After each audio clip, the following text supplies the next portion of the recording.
오늘 하나님께서 주시는 말씀은 디모데후서 1장 1절부터 5절 말씀이 되도록 하겠습니다. 디모데후서 1장 1절부터 5절 말씀이 되도록 하겠습니다.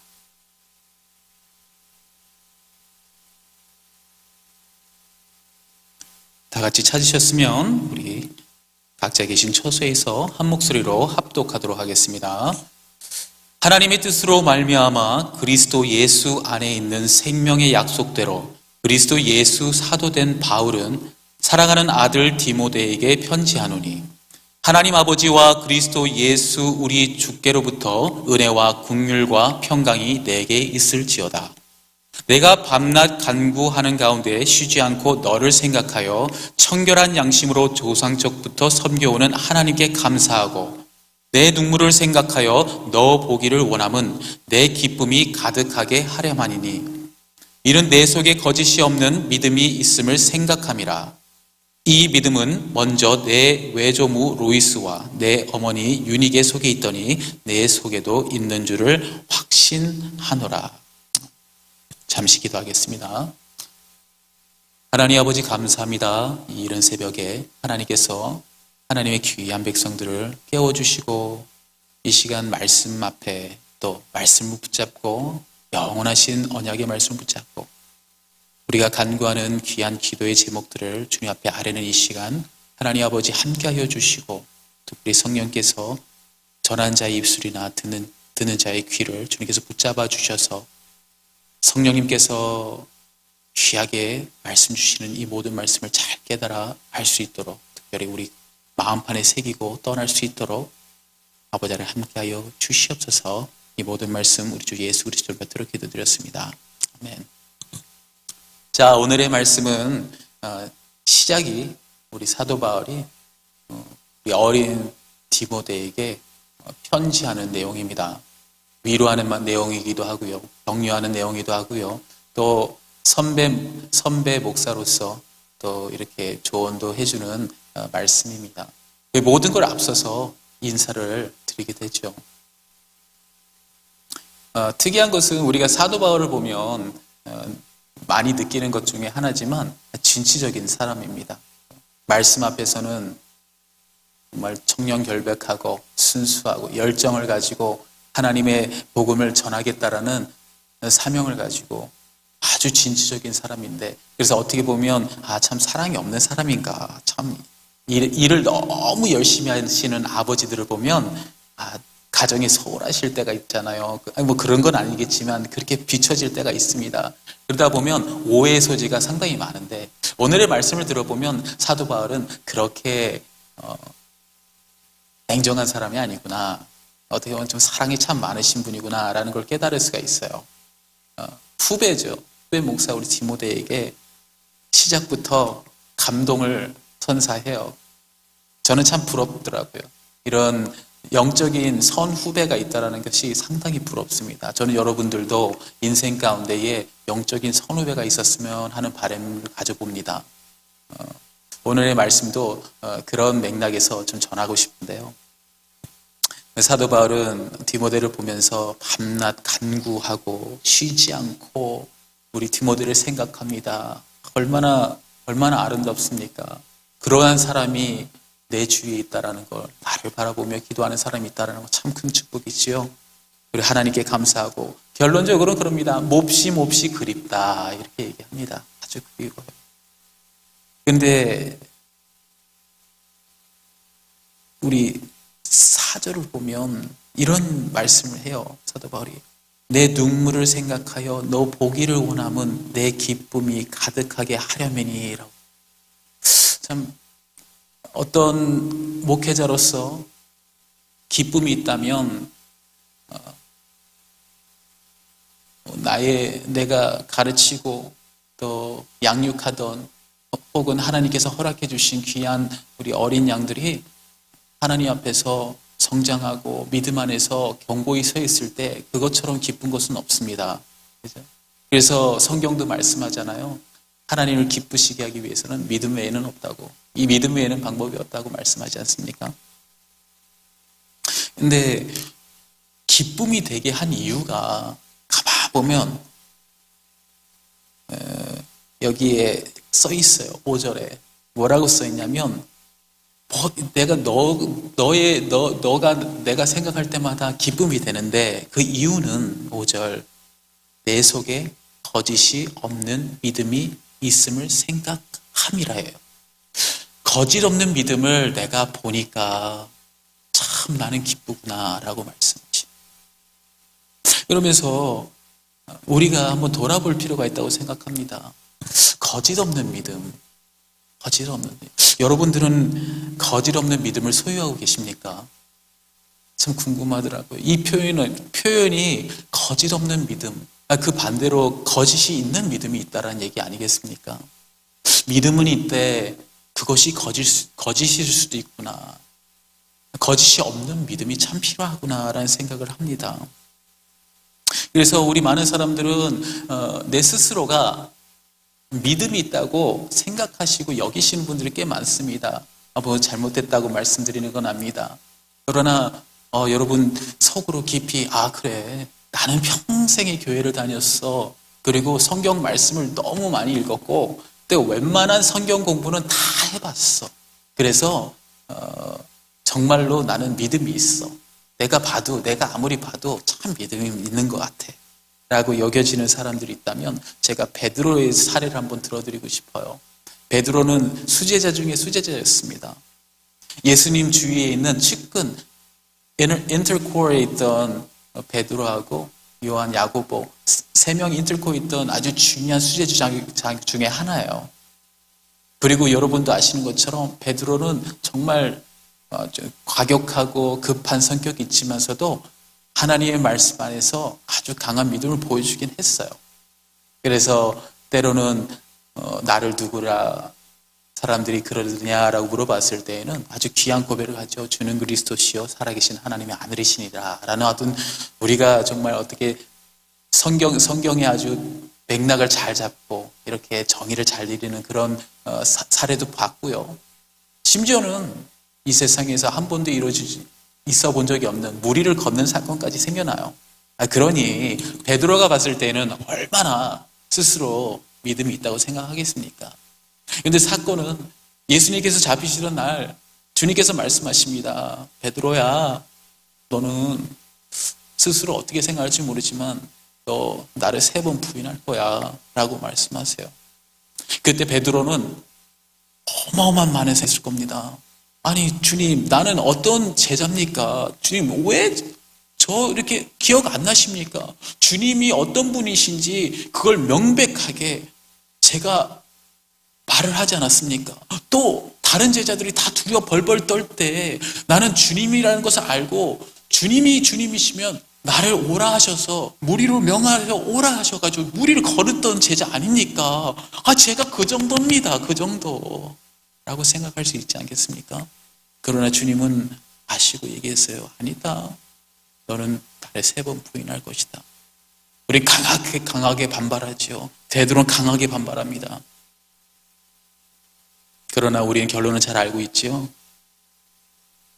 결론적으로는 주님께서 잡혀가시던 날 주님께서는 베드로는 주님을 3번 부인하고 맙니다. 어떻게 보면 그 믿음이 거짓된 믿음이었다라는 것이죠. 그래서 우리가 믿음을 볼 때에 거짓된 믿음인지 참된 믿음인지 그런 거를 판가름할 때 아주 좋은 도구가 연단이에요. 고난과 시련과 연단이 찾아왔을 때에는 불같은 시험이 찾아오면 가짜들은 다 녹고 타게 돼 있고 진짜만 남게 되는 법이에요. 그래서 때로는 그런 식으로 우리의 믿음을 확인할 수도 있지만 오늘 거짓 없는 믿음에 대해서 조금 말씀을 드리고 싶습니다. 거짓 없는 믿음은 우리가 말 그대로 참된 믿음입니다. 참된 믿음. 우리가 들은 말씀, 접한 말씀, 우리의 말과 행동이 일치되고 하나님 말씀이 살아서 역사하시고 능력이 되는 그런 믿음을 말하고 있어요. 우리가 히브리서 11장에 있는 믿음장을 보면 너무나 잘 알고 있어요.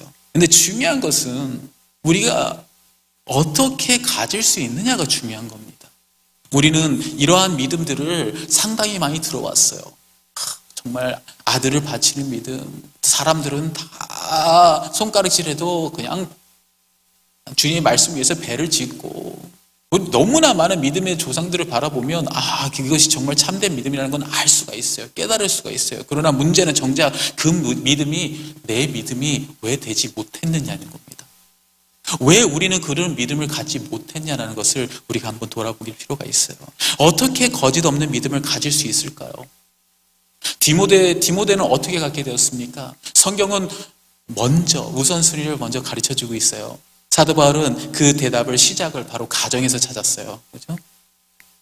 디모데는 이 거짓 없는 믿음을 어렸을 때부터 할머니로부터 어머니로부터 내 외조모 루이스, 내 어머니 유니게에 속해 있던 그 믿음, 한마디로 얘기하면 되물림 받았습니다. 저는 이제 차세대를 맡고 있는 목사잖아요. 우리 젊은 중고등부를 품어주고 사랑해주고 기도해주고 있는 지금 목사입니다. 그런데 많은 부모님들이 생각하는 게 있어요. 바람이 있죠. 교회 가서 정말 목사님 말씀을 듣고 또 예배를 드려서 애들이 확 변해가지고 뭔가 좀 애들이 신실하고 영적으로 아주 그냥 단단하게 서서 좀 성숙했으면 좋겠다. 네, 맞습니다. 저는 최선을 다합니다. 말씀을 전할 겁니다. 저들을 끌어안을 겁니다. 그리고 최대한 사랑할 겁니다. 그러나 오늘 말씀을 보니까 그보다 중요한 것이 바로 가정에 있다는 겁니다. 가정에 있어요. 우리는 분명히 알아야 됩니다.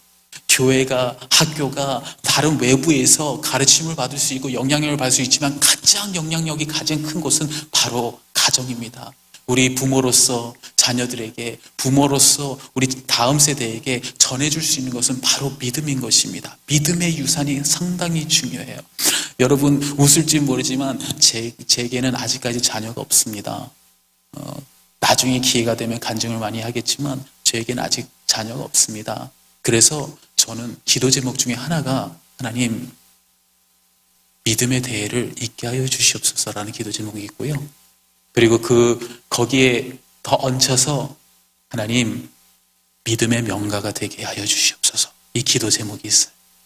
다른 건 원치 않습니다. 믿음의 명가가 되게 하여 주시옵소서.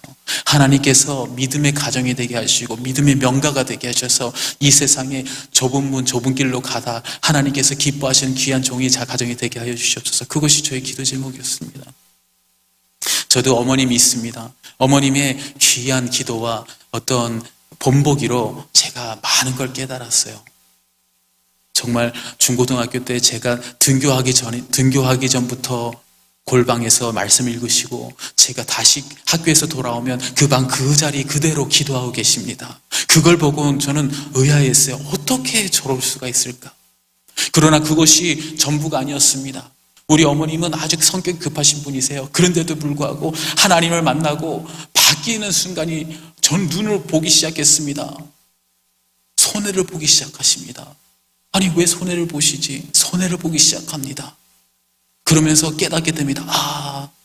정말 내가 능력이 없어서 십자가에 달려 죽은 것이 아니라 내가 죽어야만 이 모든 것이 하나님의 뜻대로 이루어지는구나. 져야만 승리하는 하나님의 법칙을 깨닫게 되었습니다.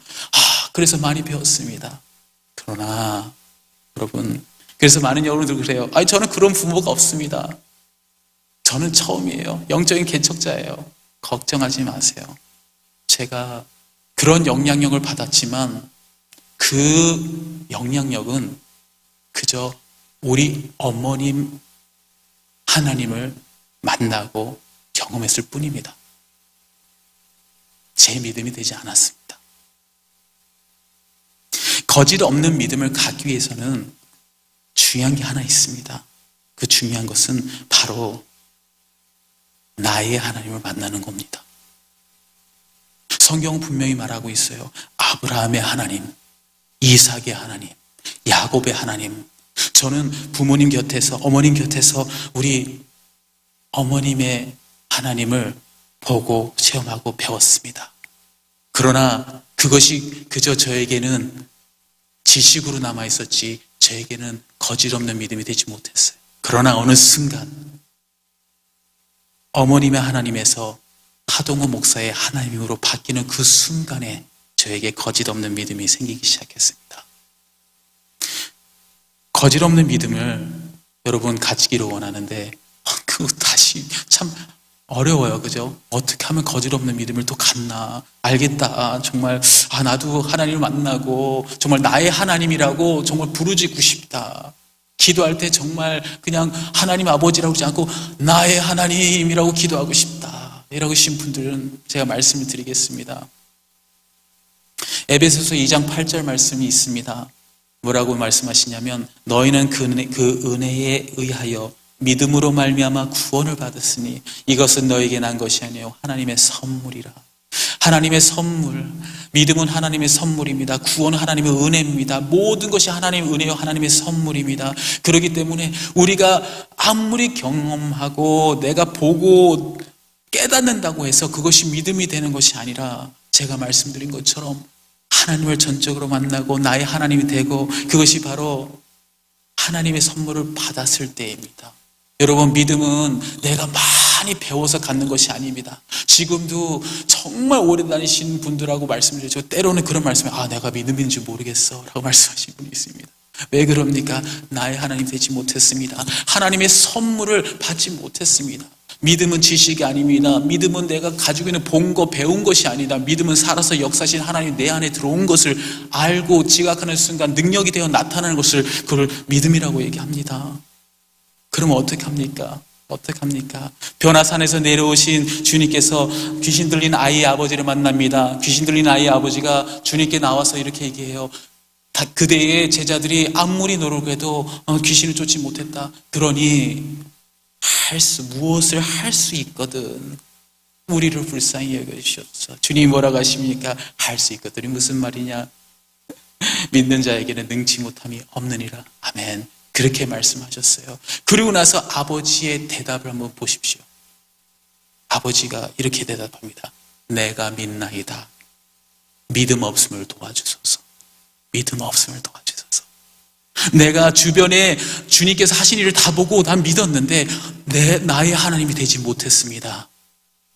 나의 믿음을 없음을 도와주세요.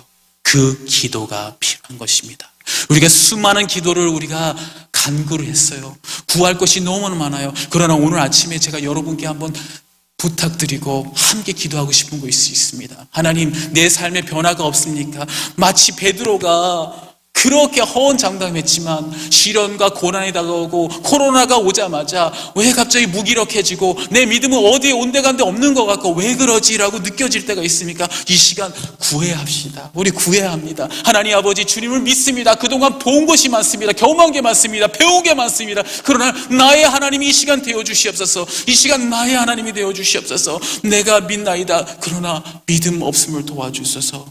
마태복음 7장 7장에 분명히 말합니다. 구하라 그리하면 너에게 주실 것이요, 찾으라 그리하면 찾아낼 것이요, 문을 두드리라 그러면 너에게 열릴 것이라고 주님께 말씀하셨습니다. 그 말씀을 붙잡으시고 오늘 베드로가 했던 실수하지 마시고 하나님 앞에 구하셔서 하나님의 선물인 믿음을 통해 나의 하나님을 만드시고 거짓 없는 믿음을 통해서 하나님 앞에 나아갈 수 있는 여러분 되기를 주님의 이름으로 축원합니다.